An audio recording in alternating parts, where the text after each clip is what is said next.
Dans la dernière partie de cette vidéo, je vais montrer comment, à l'intérieur de notre page HTML ici, je peux faire en sorte que l'utilisateur, heu, fait un choix et qu'en cliquant sur un bouton, l'information soit réenvoyée de nouveau à la feuille de calcul. Donc dans les tutoriels précédents, j'ai montré comment on peut, prendre des données à l'intérieur d'une feuille de calcul pour les rentrer à l'intérieur d'une page HTML, créée avec notre Google Script. Donc, d'un côté, on avait notre code qui créait le sidebar avec l'information retrouvée sur la feuille de calcul. Et j'ai ma page HTML ici qui va afficher l'information. Donc, la première étape, c'est que je vais ajouter un bouton. La- je vais écrire continuer à l'intérieur du bouton, par exemple. En fait, ça pourrait être n'importe quel texte. Et ce qui est important ici, c'est que je vais y attribuer un JavaScript. Et donc, en clic, je suis bien d'appeler la fonction également continuer ici. Je vais placer le script à la fin du document. Donc, de cette façon-là, comme une page web est toujours lue de haut en bas, je m'assure alors que lorsque le script est exécuté, l'ensemble des objets de la page ont été chargés correctement. Et le script de fermeture ici. Et à l'intérieur, j'écris une fonction que j'appelle continuer. Et cette fonction-là, maintenant, ce que je vais faire, c'est que comme je veux renvoyer l'information vers la feuille de calcul, je dois exécuter une fonction qui se trouve dans mon Google Script. Et la fonction pour faire ça s'appelle google.script.run. Et la fonction .run, ensuite, je peux exécuter n'importe quelle fonction à l'intérieur ici. Et je vais me faire une fonction qui s'appelle clic continuer. Cette fonction-là va recevoir un paramètre. Je viens de l'essayer ici. Puis le but, au point de départ, je vais juste vérifier que le lien entre le bouton continuer et ma feuille de calcul se fasse correctement. Donc, Canadien de Montréal, toujours le bon exemple à utiliser au point de départ. Donc, google.script écrit comme faux, .run, continuer. Et cette fonction-là doit naturellement exécuter à l'intérieur de mon script. C'est là que je vais créer une fonction qui s'appelle clic continuer. Et en paramètre, elle va recevoir une équipe. Cette fonction-là, ce que je vais faire, c'est afficher l'information sur ma feuille. Et comme j'ai besoin de cette variable-là à deux endroits, je suis aussi bien de la déclarer globalement ici. Et là, ce que je vais faire, je vais me faire une autre variable que je vais appeler cell ou cellule ici. Puis là, ça va être feuille.getRange. Et là, ce que je vais faire, c'est que je vais aller le placer dans une cellule un bien particulier. Donc, je pourrais par exemple utiliser la cellule C4 ou C5. Donc, C4 par exemple. Donc, je vais utiliser cette cellule-là. Et ensuite, ce que je vais dire, ma cellule, .set. Puis là, j'ai le choix entre set values et set value. Value, c'est si mon étendue serait plus qu'une cellule. Dans ce cas-là, la valeur serait un tableau.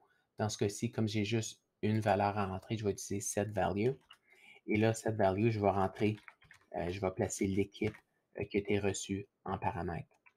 J'enregistre le document. Et lorsque j'exécute maintenant le programme, je vérifie de l'autre côté.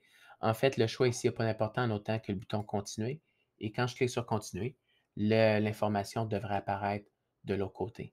S'il y a un délai, souvent des fois, ça peut être à cause des serveurs de Google. Une bonne chose, des fois, c'est d'aller voir l'ensemble des exécutions. Puis là, tu peux aller voir chaque fonction qui a été exécutée les unes après les autres. Donc, après l'exécution de exemple HTML1, il y a clic continuer qui a été exécuté tout de suite après. Je reviens maintenant à mon code. Donc maintenant, je sais que le lien fonctionne entre un et l'autre. La prochaine étape, c'est d'aller retrouver l'équipe vraiment qui a été sélectionnée. Et là, ici, il y a certaines modifications que je vais faire. En fait, ici, j'avais ID avant et j'ai changé par value et j'ai retourné plutôt l'équipe. La fonction escape, la raison de cet objet-là, puis là, si je vais le montrer, c'est qu'en enlevant escape, je vais avoir un message d'erreur qui va survenir. Et si j'exécute juste pour montrer la problématique qui va survenir, ça va être avec Edmonton. Si on regarde dans la liste, les Oilers d'Edmonton, à cause qu'ils utilisent un guillemet simple ici, et c'est le même guillemet simple que j'utilise pour identifier les valeurs à l'intérieur de mon HTML, ça va causer un problème.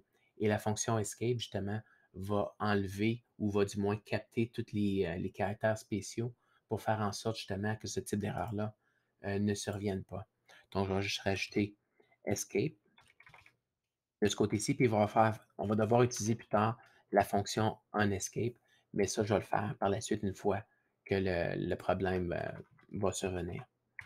Donc maintenant, ici, ce que je vais devoir faire, c'est retrouver le radio ou l'équipe sélectionnée, par exemple.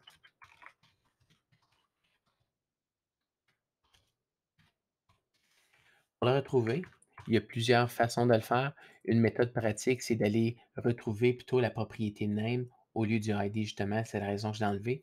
Parce qu'en réalité, il va y avoir plusieurs boutons radio, puis je ne peux pas savoir exactement le nombre de boutons radio, justement parce que l'ensemble des radio buttons ont été définis par le nombre d'éléments qui ont été placés dans ma liste.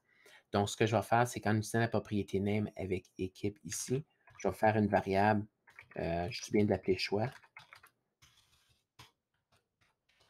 Et cette variable-là va être égale à document.get. Puis là, ça va être getElement. Puis habituellement, c'est getElement, pas de S si c'est un seul élément. Dans ce cas-ci, j'ai plusieurs éléments. Puis l'élément qui va être retourné, ça va être un tableau. Et ça va être getElementByName. Et le nom, c'est équipe avec un S. Donc, je vais rechercher tous les radio buttons pour lesquels le nom s'appelle équipe, va être envoyé dans le tableau choix. Et là, je peux parcourir chacun des radio buttons, puis choix contient un tableau de chacun des radio buttons inclus à l'intérieur de ma fenêtre. À partir de là, je peux utiliser une book for pour parcourir chacun des éléments. Donc, for var ma variable ici, là, var i égale 0 pour le premier élément de mon tableau. I doit parcourir pour tous les choix plus petits que length, ici. Prochaine étape ensuite, je veux m'assurer d'avoir i++ pour que toutes les valeurs de i augmentent de 1 à chaque passage dans la boucle.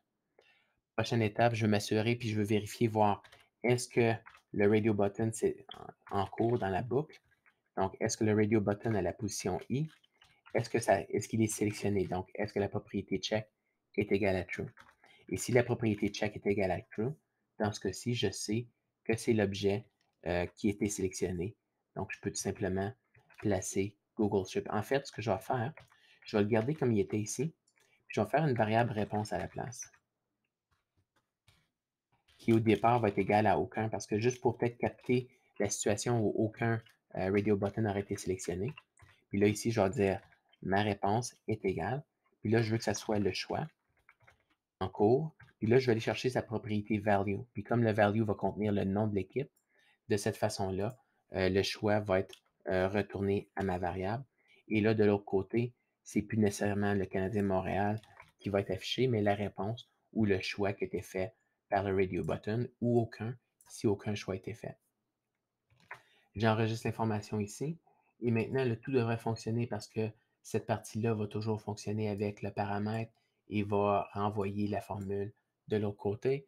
Donc, si j'exécute le programme, et disons, par exemple, je sélectionne une autre équipe Maple Leaf. Maple Leaf, après un certain temps, devrait apparaître dans la fenêtre de l'autre côté, ici. Et là, comme je mentionnais, le onEscape, c'est les caractères, le pourcentage 20 correspond au caractère, le caractère espace. Même chose pour les caractères accent aigu, apostrophe, et ainsi de suite. Donc, la façon de résoudre le problème, c'est que si je reviens de l'autre côté, la valeur ici, le value, c'est onEscape que je dois utiliser. Et en utilisant le onEscape, ça fait en sorte que les caractères spéciaux vont être replacés adéquatement. Et maintenant, si j'enregistre une dernière fois et j'exécute le programme, maintenant, lorsque je sélectionne une équipe et je clique sur Continuer, la valeur devrait s'afficher dans quelques instants correctement.